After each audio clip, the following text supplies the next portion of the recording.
아침 목사에 오신 여러분들을 환영하고 축복합니다. 하나님께서 오늘 또 새로운 날을 허락하셨는데요.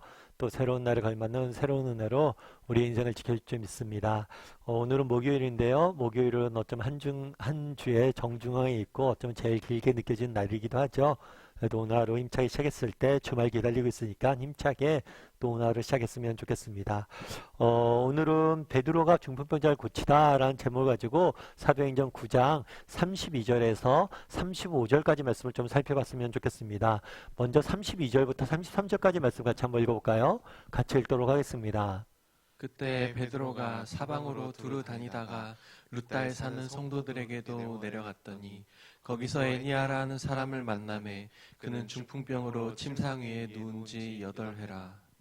그때라고 되어 있어요. 그때는 언제냐면 빌립이 사마리아에 전도를 했잖아요. 그래서 사마리아 사람들이 예수님을 믿었습니다. 그런데 이 사실이 예루살렘 교회에 알려졌어요. 그러니까 예루살렘 교회에서 베드로와 요한을 사마리아에 보냈어요. 왜요? 그 당시에 사마리아 사람과 유대인들은 서로 원수지간이었어요. 유대인들 입장에서는 사마리아 사람들은 배교인이었어요. 그러니까 하나님 믿지 않고 이방 민족과 결혼한 하나님을 버린 사람들이에요. 근데 그 사람들이 예수님을 믿었다고 하니까 가서 확인한 거죠. 정말 그 믿음이 확실한지. 그래서 베드로와 요한이 가서 그 사실을 확인하게 됩니다. 그런 다음에 베드로가 이제 다시 예루살렘에 돌아와야 되는데 돌아오는 길에 어떻게 했다고 그랬어요? 사방으로 두루 다니다가, 그러니까 예루살렘에 돌아오는 길에 그냥 예루살렘 온 게 아니라 여러 도시를 다니면서 다녔던 것 같아요. 그럼 왜 여러 도시를 다녔을까요? 그 당시에 스데반의 박해 이후에 많은 유대인들이 그리스도인들이 사방으로 흩어져 있었습니다. 그렇게 박해 이후에 상심하고 흩어져서 있는 그리스도인들을 격려하고 세워주기 위해서 그들을 이 도시를 다닌 모습들을 보게 돼요. 우리가 계속해서 살펴보지만 정말 하나님께서 우리에게 주신 가장 귀한 선물은 뭐냐면 공동체예요. 공동체. 정말 사울이 예수님을 믿은 다음에 항상 사울과 누가 있었다고 그랬어요? 제자들이 함께 했죠. 바나바라는 사람을 보내셔서 그를 격려했죠. 오늘 본문도 보면 베드로가 여러 곳을 다니면서 뭘 해요? 사람들을 세워주고 격려하는 모습을 보게 돼요. 그만큼 여기서 우리가 알 수 있는 건 뭐냐면 공동체의 소중함. 서로를 격려하고 세워주고 함께 성장해 가길 바라는 것이 하나님의 바람이란 거죠. 그래서 세상 사람들이 실패하면 뭐라고 합니까? 내가 무엇인가 실패했어요. 그럼 능력을 키우라고 하죠. 네가 못나서 실패했으니까 능력을 키워서 다음에 잘해라 이렇게 이야기합니다. 그런데 성경은 이 실패에 대한 대안이 뭐예요? 공동체. 우리는 부족하고 연약해요. 그럼 넘어지고 실패할 수밖에 없잖아요. 근데 세상은 끊임없이 네가 능력을 키워서 넘어지지 말라고 이야기해요. 그런데 성경은 뭐라고 얘기하니까 네가 넘어졌을 때 네 주위에 사람을 보라고 이야기해요. 서로 함께 격려하고 세워줘서 함께 살아가라는 거죠. 그래서 우리가 이 공동체의 소중함들을 좀 느낄 수 있었으면 좋겠어요.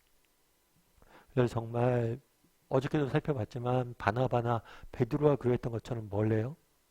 정말 사람을 격려하고 세울 수 있는 사람이 되었으면 좋겠어요.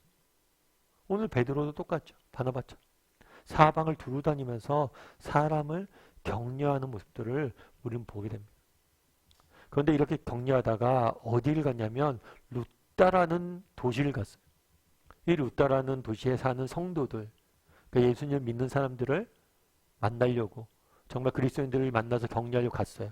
그런데 거기서 누굴 만났냐면 애니아라는 사람을 만났습니다. 그런데 이 애니아라는 사람이 어떻다고 그랬어요? 중풍병으로 침상에 누워 있었다라고 했어요. 중풍병으로 인해서 8년 동안 고생을 하고 있었던 거죠.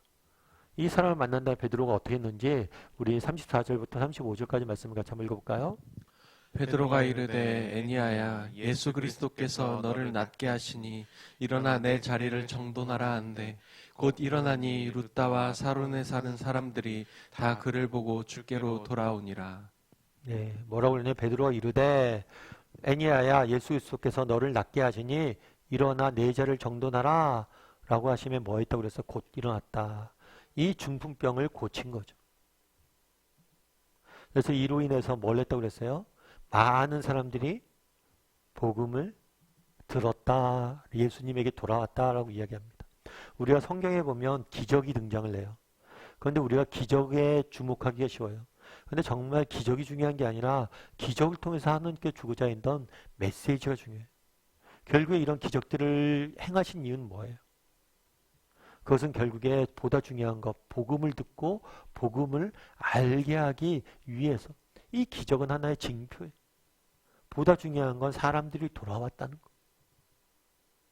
그날의 사도들을 통해서 많은 기적들을 행했습니다. 왜 이 기적들을 행했냐는 거예요. 이 기적을 통해서 누굴 보길 원하셨던 거예요? 예수님을 만나길 원하셨고, 그 결과 예수님이 만나서 많은 복음이 전해졌다고 성경은 이야기하고 있습니다. 그래서 우리가 성경을 읽을 때마다 기적이 중요한 게 아니라 기적 너머에 이 모든 일을 행하시는 예수님을 바라볼 수 있어야 된다는 거죠. 그런데 오늘 본문에서 우리가 앞서 말씀드렸던 것처럼 우리가 배울 수 있는 것이 있어요. 그건 뭐냐면 베드로가 여러 마을을 다니면서 사람들을 격려했잖아요. 그들을 격려하고 세우려고 노력했잖아요. 뿐만 아니라 정말 아픔이 있는 사람, 정말 상처가 있는 사람, 이 사람들을 치유하고 이들을 위해서 기도하고 이들을 위해서 이들의 아픔을 고치기 위해서 노력하는 모습들을 보게 돼요. 우리도 마찬가지란 거죠. 정말 우리도 베드로가 그랬던 것처럼 정말 주변 사람들의 아픔들, 우리 믿는 사람들, 우리 교회 공동체다 여러 가지 주변의 사람들이 있잖아요. 이 사람들의 아픔들, 이것들에 대해서 관심을 가지고 이것들을 위해서 기도할 수 있는 사람이 되었으면 좋겠어요. 베드로가 사방을 두루 다니면서 사람들을 돌보고 그들의 아픔을 보고 그들을 위해서 기도했던 것처럼 우리도 정말 사람에 대해서 관심을 가지고 사람을 위해서 기도하고 서로 정말 기도로 하나 되고 서로 기도로 세워갈 수 있는 그런 사람이 되면 어떨까라는 생각이 있습니다. 예전에 뉴욕 타임즈에서 그런 기사가 실린 적이 있어요. 어떤 기사가 실렸냐면 우리나라에 있는 차병원과 미국에 있는 콜롬비아 대학교 의대의 산부인과 그래서 우리나라 같은 경우에도 차병원 산부인과로 유명하잖아요. 협력해서 하나의 연구를 한 조사 결과를 발표한 적이 있어요.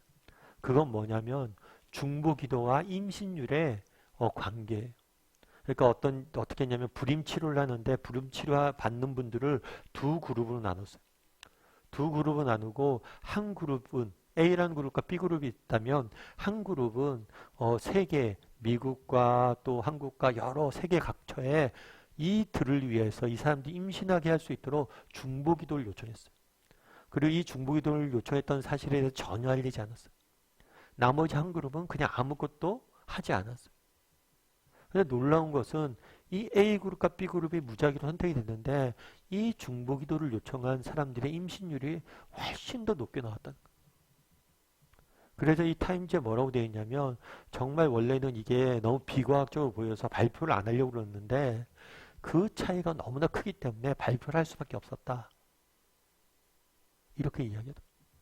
그만큼 뭐가 힘이 있는 거예요? 중보기도가 서로를 위한 우리의 기도가 힘이 있는 거예요. 하나님께서 이야기하죠. 정말 두세 사람 내 힘으로 모임을 삼게 할 것이고 너희가 서로를 위해서 기도할 때 내가 들을 거고 의인의 강구는 힘이 크다라고 이야기했잖아요. 우리가 정말 서로를 위해서 기도할 수 있는 사람이 되었으면 좋겠어요. 서로의 삶의 문제에 대해서 관심을 가지고 서로를 격려하고 서로를 위해서 기도할 수 있는 사람이 되었으면 좋겠어요.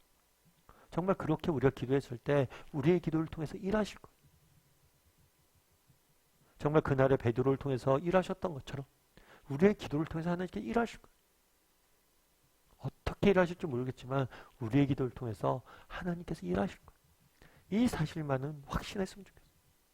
그래서 오늘은 정말 나는 얼마나 정말 베드로처럼 사람들의 아픔에 대해서 관심을 갖고 그들의 아픔을 격려하고 위해서 기도해 줄 수 있는 사람인지 한번 돌아봤으면 좋겠고 정말 또 기도할 수 있는 사람이 되었으면 좋겠어요. 내가 먼저 기도해야 돼. 그래야지 또 다른 사람이 날 위해서 기도하잖아. 그래서 나는 얼마나 다른 사람을 위해서 기도할 줄 아는 사람인지 돌아봤으면 좋겠고 또 우리가 서로를 위해서 기도하고 서로를 세워갈 줄 아는 그런 공동체가 되었으면 좋겠습니다. 우리 다시 함께 기도했으면 좋겠는데요. 기도하실 때 오늘 말씀 기억하면서 기도했으면 좋겠습니다. 베드로가 정말 핍박으로 인해서 흩어져 있는 성도들을 사방으로 다니면서 격려하고 그들을 위해서 기도하고 그들의 아픔을 고치기 위해서 노력하는 모습들을 보게 됩니다. 우리도 정말 베드로가 그러했던 것처럼 정말 사람을 격려할 수 있는 사람이 되게 해달라고, 정말 또 베드로가 그러했던 것처럼 서로를 위해서 기도할 줄을 아는 사람이 되게 해달라고 기도했으면 좋겠습니다. 그래서 정말 우리가 정말 베드로에게 베풀었던 은혜를 맛볼 줄, 날마다 맛볼 줄 아는 사람들이 되게 해달라고 이 시간 함께 기도해 주시고, 또 오늘 하루 세상 속에 살아가야 되는데 하나님 우리 인생을 지키시고 우리의 발걸음 지키시고 정말 인도해 달라고. 여러 가지 여러분들이 아픔이 있습니까? 역경이 있습니까? 어려움이 있습니까? 이 시간 하나님 앞에 내려놓고 내 삶 가운데 일하여 달라고 기도했으면 좋겠습니다. 이 시간 오늘 말씀 기억하면서 또 우리의 삶의 문제를 가지고 그분은 못 고칠 것이 없고 그분은 못할 일이 없으십니다. 그분께 기도할 줄 아는, 그리고 특별히 오늘은 서로를 위해 좀 기도할 줄 아는 그런 시간이 되었으면 좋겠습니다. 이 시간 목소리로 같이 기도하도록 하겠습니다. 같이 기도하시겠습니다.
사랑의 하나님, 그날의 베드로가 정말 사방에 흩어져 있는 그리스도인들을 두루다니며 격려하고 위로하고 그들을 위해서 기도하고 그들의 아픔을 치유해가는 모습들을 보게 됩니다. 우리도 베드로가 그러했던 것처럼 정말 서로의 아픔에 대해서 관심 갖게 도와주시고 서로를 위하여 기도할 줄 아는 사람이 될 수 있도록 주여 은혜를 더하여 주시옵소서. 우리의 기도의 능력이 있음을 믿습니다. 정말 우리가 기도할 때 하나님께서 우리를 위해서 일하실 줄 믿습니다. 정말 우리가 서로의 아픔을 가지고 함께 기도할 수 있는 복된 그런 공동체로 세워질 수 있도록 하나님 은혜를 베푸시고 우리에게 그렇게 필요한 기도의 동역자들을 허락하여 주시고 또 내가 누군가에게 그러한 기도의 동역자가 될 수 있도록 주여 우리를 붙잡아 주시옵소서. 하나님, 또 오늘 세상 속에 살아가야 됩니다.